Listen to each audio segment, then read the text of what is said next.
Oke, baiklah. Assalamualaikum warahmatullahi wabarakatuh. Masih dengan Buana 79, salam semangat selalu untuk seluruh pelajar di Indonesia, baik dari Sabang sampai Merauke, dari Miangas hingga Pulau Rote. Oke, baik, kita lanjutkan untuk proses input dokumen transaksi dari CV Roti Jaya ke dalam aplikasi Mayop, di mana pada pertemuan sebelumnya kita sudah sampai pada input dokumen transaksi nomor 5. Untuk mempersingkat waktu, kita langsung saja masuk ke dokumen transaksi nomor 6. Oke.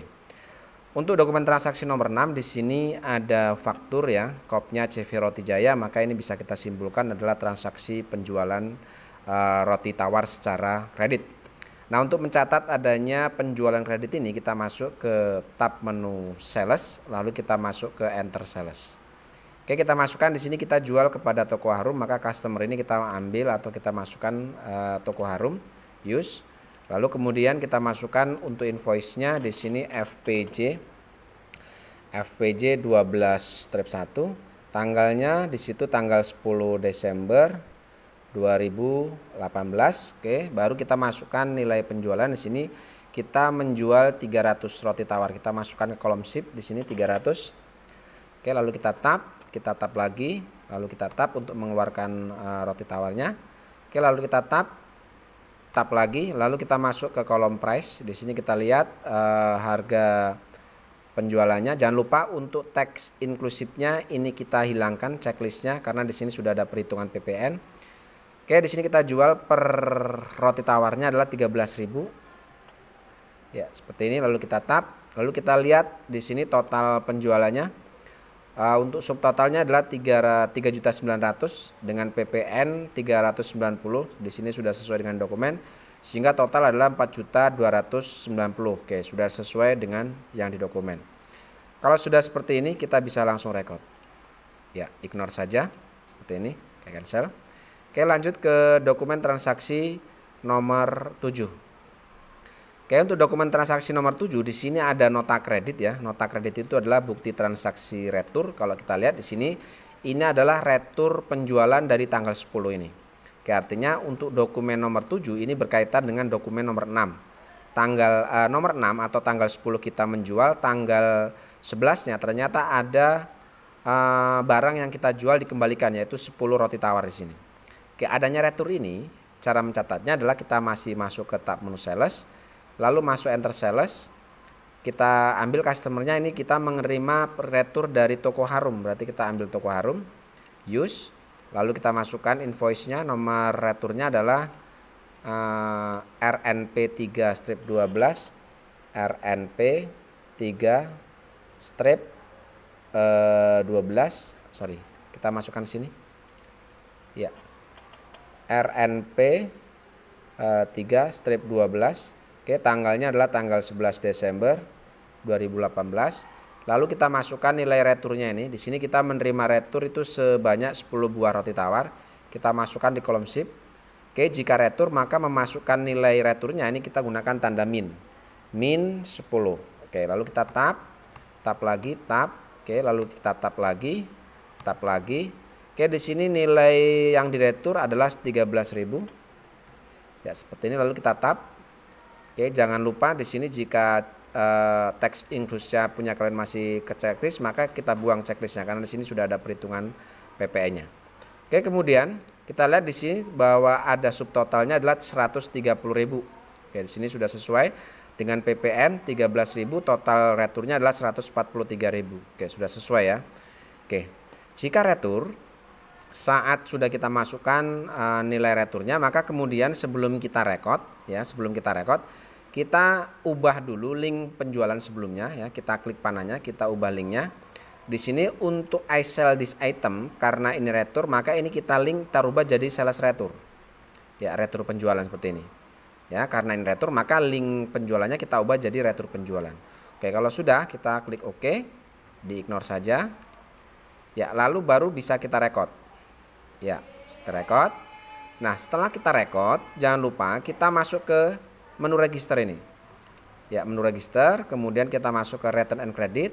Perhatikan di sini nilai yang tadi kita input untuk returnya sudah masuk di sini. Maka untuk mencatat atau mengembalikan itu atau menerima pengambilan, kita klik apply to sell. Ya, klik apply to sell. Kita masukkan ID-nya di sini adalah FPJ, untuk returnya adalah returnya tadi nomornya adalah RNP3 ya, kita masukkan ya RNP3 strip 12, tanggalnya tanggal 11 Desember 2018.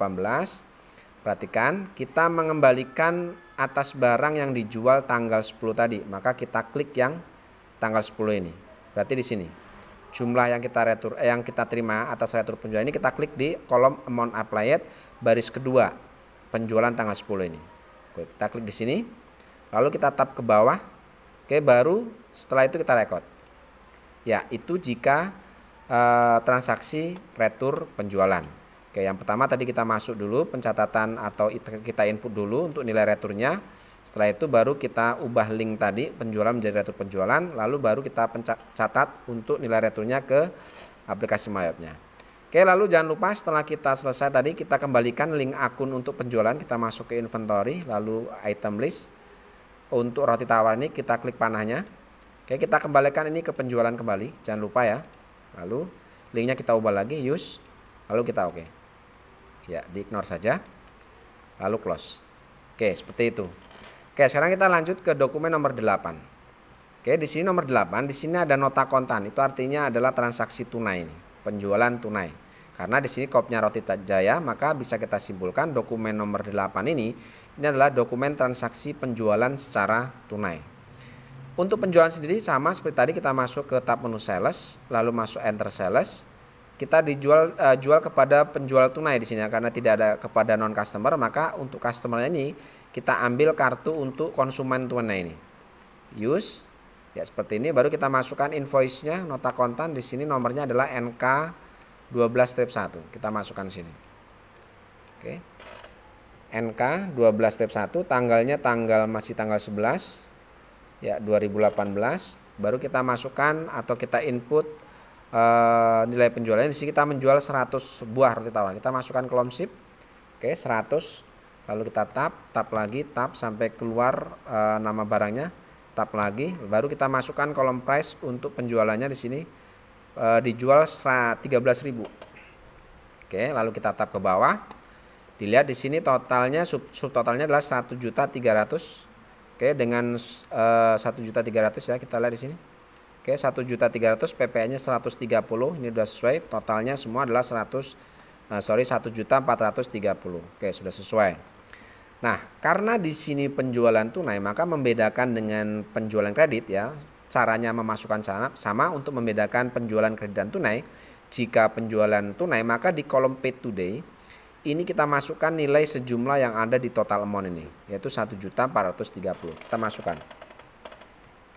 Ya, seperti ini, baru kita tap ke bawah sehingga balance due-nya 0. Artinya karena 0 berarti ini tidak ada piutang lagi.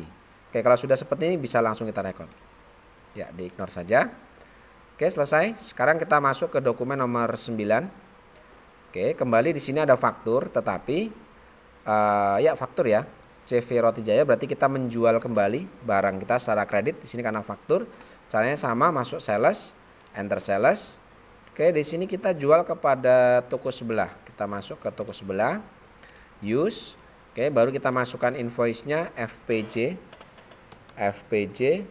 12-2, tanggalnya tanggal berapa ini? Kita tanggal 11 ya, masih tanggal 11, masih sama, udah sama. Lalu kita masukkan penjualannya, di sini kita menjual 300. Kita masukkan di kolom ship. Oke, kita tap lagi, tap terus. Nah, lalu kita masukkan harganya, di sini kita jual 13.000 masih. Lalu tap ke bawah. Kita lihat di sini subtotalnya 3.900.000 ya, masih sama dengan PPN 390, total 4.290. Oke, langsung kita record. Ignore saja. Oke, cancel. Lanjut dokumen nomor 10. Kembali ada faktur, tetapi di sini kopnya orang lain. Ya, karena kopnya orang lain, maka ini bisa kita simpulkan untuk dokumen nomor 10 ini adalah transaksi pembelian secara kredit. Kita membeli bahan baku di sini. Nah, untuk pembelian kita masuk ke tab menu purchase, lalu masuk enter purchase. Oke, di sini kita membeli kepada toko berkah. Kita langsung ambil toko berkah, use. Lalu kita masukkan nomornya FPB ya. FPB 12 strip 2, tanggal kita beli di sini tanggal 14 ya. Tanggal 14. Oke, kita masukkan di sini. Ya, tanggal 14 Desember 2018. Kita masukkan pembeliannya di sini ada 100 terigu. Kita klik di kolom bill. Oke, kita membeli 100 kg untuk terigu. Kita tap saja sampai keluar begini. Kita ambil terigunya. Lalu kita tap, kita beli terigu harganya 9.000. Oke, kemudian yang kedua kita masukkan membeli 5 kg untuk jenis barangnya. Kita tap saja ya, kita tap seperti itu sampai keluar seperti ini. Yang kedua kita membeli gula 5 kg gula dengan harga pembelian adalah 12.700. Lalu yang terakhir kita membeli 10 kg. Ini untuk jenis barangnya mentega Yus. Kita tap lagi, pembeliannya adalah harganya Rp10.150. Oke, kita tap. Perhatikan ke bawah, totalnya di sini kita samakan dengan dokumen. Subtotalnya adalah 1.065.000. Oke, sudah sesuai. PPN-nya di sini 106.500. Ini pun sudah sama sehingga totalnya 1.171.500. Oke, sudah sesuai ya. Bisa kita langsung record. Oke. No. Cancel. Oke, lanjut ke dokumen nomor 11. Ada voucher di sini, bahwa voucher itu adalah pengeluaran menggunakan kas kecil. Oke, karena pengeluaran menggunakan kas kecil dan di sini bukan pengeluaran untuk membayar utang dagang, maka kita akan catat di tab menu banking, lalu kita masuk ke spend money. Oke, kita pastikan karena ini pengeluaran kas kecil, maka pay from akunnya pastikan di sini kita gunakan kas di tangan. Ya, seperti ini. Use. Oke, baru kita masukkan nomor ceknya atau nomor vouchernya di sini. Vouchernya nomornya adalah V12 strip 1 ya. V12 strip 1, tanggalnya tanggal 15 Desember 2018. Total yang kita keluarkan di sini adalah 950.000. 950.000. Oke, keterangannya adalah untuk pembayaran listrik dan telepon bulan November. Kita masukkan di sini pembayaran telepon dan listrik bulan November. Di sini untuk mempercepat saya copy saja. Nah, akun yang kita gunakan untuk mencatat adanya pengeluaran kas untuk membayar telepon dan listrik bulan November, maka kita gunakan akun di sini. Untuk kolom akunnya kita gunakan akun expense payable atau utang biaya ya, utang beban di sini. Oke, kita use, kita record. Selesai. Oke, lanjut ke dokumen nomor 12. Ada bukti penerimaan kas di sini. Kalau kita lihat keterangannya adalah pelunasan faktur. Itu artinya kita menerima kas dari adanya pelunasan piutang. Oke, kita catat di sini untuk pelunasan piutang masuk ke tab menu sales, lalu masuk ke receive payment. Kita di sini menerima piutang dari Toko Harum. Yuk, customer kita ambil Toko Harum.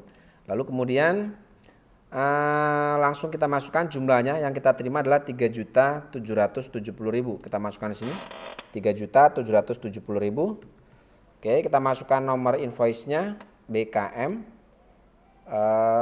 12 strip 1 ya. Kita masukkan di sini BKM. Oke, BKM 12 strip 1 tanggal 18 Desember 2018. Oke, kalau kita lihat di sini kita menerima adanya pelunasan faktur tanggal 10 Desember ya. Kita lihat bahwa di sini untuk 10 Desember berarti untuk baris yang kedua berarti di sini. Oke, jumlah yang kita terima adanya pelunasan patung dari Toko Harum ini kita klik di kolom amount applied baris kedua di sini. Karena kita menerima pelunasan piutang dari transaksi tanggal 10 Desember, berarti transaksi nomor 2 ini. Oke, lalu kita tap ke bawah, kita record. Ya, selesai. Masuk ke dokumen transaksi nomor 13 di sini. Oke, kembali ada voucher kas kecil ya. Di sini membeli perlengkapan pabrik. Berarti adanya voucher ini kita akan catat di tab menu banking, lalu masuk ke spend money. Oke, jangan lupa untuk pay from akunnya ini kita ganti kas di tangan ya, karena ini pengeluaran pakai kas kecil. Lalu kita masukkan tanggal transaksi pengeluaran kas kecil ini tanggal 20 Desember. Tanggal 20 Desember ya. Kita masukkan ke sini. Kita masukkan dulu. VKK 12 step 2 tanggal 20 Desember 2018. Jumlah yang kita keluarkan di sini adalah 850 ya. Kita besarkan dulu. Ya, 850.000. Kita masuk kolom 850.000. Oke, di sini keterangannya kita mengeluarkan petty cash 850. Ini keterangannya untuk pembelian perlengkapan. Oke, kita copy saja di sini. Kita letakkan di memo. Oke, akun yang kita gunakan untuk pembelian perlengkapan ini, maka kita gunakan akun kalau perlengkapan berarti supplies ya, store supplies. Kita gunakan akun perlengkapan berarti yang perlengkapan mana perlengkapan? Ya, perlengkapan pabrik ya. Kita membeli perlengkapan pabrik, kita gunakan perlengkapan pabrik. Use. Oke, kita record. Selesai. Masuk ke dokumen nomor 14. Oke, kembali di sini ada bukti memo ya. Bukti memo keterangannya adalah adanya permintaan pemakaian bahan baku yaitu 182 kg untuk terigu, gula 17,5 kg dan seterusnya. Oke, adanya permintaan bahan baku ini akan kita catat di dua menu. Menu yang pertama akan kita catat nilai permintaannya nih atau jumlah total permintaan bahan baku ini akan kita catat di jurnal umum di tab menu akun, dan yang kedua ini akan kita catat adanya pemakaian bahan baku otomatis akan mengurangi nilai persediaan bahan baku. Nanti akan kita catat di tab menu inventory. Oke, kita catat dulu untuk nilai yang digunakan di sini. Kita masuk ke tab menu akun lalu ke record journal entry. Kita masukkan buktinya BM 12-3. Oke, tanggalnya adalah tanggal 21 Desember 2018. Keterangannya pemakaian bahan baku. Oke, seperti ini. Oke, jurnal untuk mencatat adanya permintaan bahan baku. Yang pertama kita masukkan untuk persediaan barang dalam proses. Di sisi debit nilainya adalah Rp2.100.225. Untuk sisi kreditnya, karena yang diminta adalah persediaan bahan baku, maka otomatis persediaan bahan baku akan berkurang. Kita masukkan di sisi kredit persediaan bahan baku. Nilainya sama Rp2.100.225. Oke, kita tab lalu kita record. Itu jurnal yang pertama. Yang kedua, ini akan kita catat sebagai pengurangan atas persediaan bahan baku. Ini akan kita catat di tab menu inventory, lalu kita masuk ke adjust inventory. Oke, kita masukkan di sini BM 12-3, tanggalnya tanggal 21 Desember 2018. Oke, 2018 ya ini ya. Kemudian yang selanjutnya di sini ada memonya adalah pemakaian bahan baku. Oke. Yang pertama di situ diminta bahan baku adalah terigu. Oke, kita tab untuk menampilkan terigu dengan jumlah permintaan adalah 182. Oke, karena pemakaian berarti di sini kita gunakan tanda min 182. Dengan nilai pemakaian adalah 8.960. Oke. 8.960 sehingga total permintaan adalah 1.630.720. Oke, itu yang pertama. Yang kedua, oke, kita ini ke link ke akun persediaan bahan baku dulu. Persediaan bahan baku. Yang ini ya. Oke. Lalu yang kedua, kita ada permintaan untuk gula. Kita ambil gula, use. Oke, gula di sini diminta 17,5 kg ya, 17,5 kg dengan harga per kilonya adalah 12.680. Oke, sehingga total permintaan adalah 221.900. Oke, lalu ini kita link ke akun persediaan bahan baku. Ya, seperti ini. Lalu yang ketiga, kita tab. Yang ketiga adalah adanya permintaan pemakaian mentega. Dengan total diminta adalah 8,7 kilo. Oke, dengan nilai per kilonya adalah Rp10.150. Total 88. Ini gunakan tanda min ya ini. Karena permintaan pemakaian, karena terpakai berarti mengurangi, berarti ini tanda min sini. Oke, lalu di sini totalnya 88.305 sama. Oke, ini kita link ke persediaan bahan baku. Ya. Lalu yang selanjutnya yang keempat, di sini diminta untuk biang roti. Oke, biang roti di situ diminta pemakaian adalah 1,5 kg dengan harga per kilo. Ini min ya, selalu lupa, jangan lupa ini min. Min karena ada pemakaian berarti mengurangi 25.000, total 37.500. Oke, ini kita link ke akun persediaan bahan baku. Lalu yang kelima, adanya permintaan bahan baku untuk bahan pengawet. Oke, berarti yang ini. Oke, untuk bahan pengawet sendiri di sini diminta 0,14. Oke, min 0,14 kg dengan per kilo 20.000 ya. Sehingga permintaan total 2.800.000. Oke, sudah. Ini kita link ke bahan baku, persediaan bahan baku. Lalu selanjutnya yang terakhir adanya permintaan garam. Oke, di sini diminta garam itu adalah 2,5. Min 2,5. Oke, dengan permintaan per kilonya adalah 8.000, total 20.000. Oke, sudah sesuai. Ini kita link ke akun persediaan bahan baku. Oke, selesai. Di sini ada 1, 2, 3, 4, 5, 6. Ada 6 bahan baku. Tuh 2, 3, 4, 5, 6. Oke. Kalau sudah, ini bisa kita record. Lanjut ke dokumen nomor 15. Oke, di sini kembali ada bukti memorial. Keterangannya di sini adalah nomor 18 ya. Ini keterangannya adalah untuk adanya penyelesaian produk jadi. Oke, ada 700 roti tawar jadi. Yang menghabiskan biaya produksi itu adalah untuk barang dalam proses bahan bakunya. Ini menghabiskan biaya 2.1.225, untuk biaya dalam proses tenaga kerja langsung 1.750 dan barang dalam proses overhead pabrik 2.120.215, sehingga total biaya berproduksi itu adalah 5.871.600 rupiah. Oke, adanya bukti memo penyelesaian produk jadi. Yang pertama ini akan kita catat di tab menu akun ya, lalu record journal entry untuk mencatat adanya total biaya produksi ini. Oke, kita masukkan nomornya dulu, BM ya. BM 12-4 ya, tanggalnya tanggal 22 Desember 2018. Keterangannya adalah penyelesaian produk jadi. Oke. Jurnal untuk mencatat adanya pemakaian biaya produksi atau total biaya produksi untuk produk selesai ini. Yang pertama, kita langsung adanya penyelesaian produk jadi, maka otomatis persediaan produk jadi kita akan bertambah. Sehingga di sisi debit kita akan catat dengan persediaan produk jadi, nilai total biaya produksinya adalah 5.871.600 rupiah. Ya. Lalu sisi kreditnya kita ambil, karena ini dari barang dalam proses, maka kita masuk ke persediaan barang dalam proses di sisi kredit. Nilainya sama 5.871.600 rupiah. Kita tap ke bawah. Record selesai.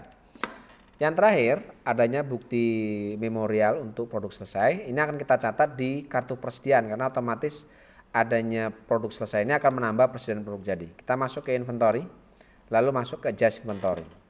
Kita masukkan nomornya di sini BM 12-4 tanggal 22 Desember 2018. Keterangannya produk selesai, produk jadi seperti ini. Oke, yang pertama kita masuk ke item number, kita ambil roti tawar karena produk jadi. Lalu di sini untuk roti tawar produk jadi bertambah 700 roti tawar dengan harga di sini total biaya produksi per unit adalah 8.388 rupiah. Sehingga total 5.871.600 sudah sesuai. Akun yang kita gunakan ini adalah produk jadi atau persediaan produk jadi. Nah, yang ini ya. Oke, use. Selesai, kita record. Ya. Itu dokumen transaksi nomor 15. Oke, baik, untuk dokumen nomor 16 dan seterusnya kita akan lanjutkan pada pembahasan atau pertemuan berikutnya. Terima kasih. Assalamualaikum warahmatullahi wabarakatuh.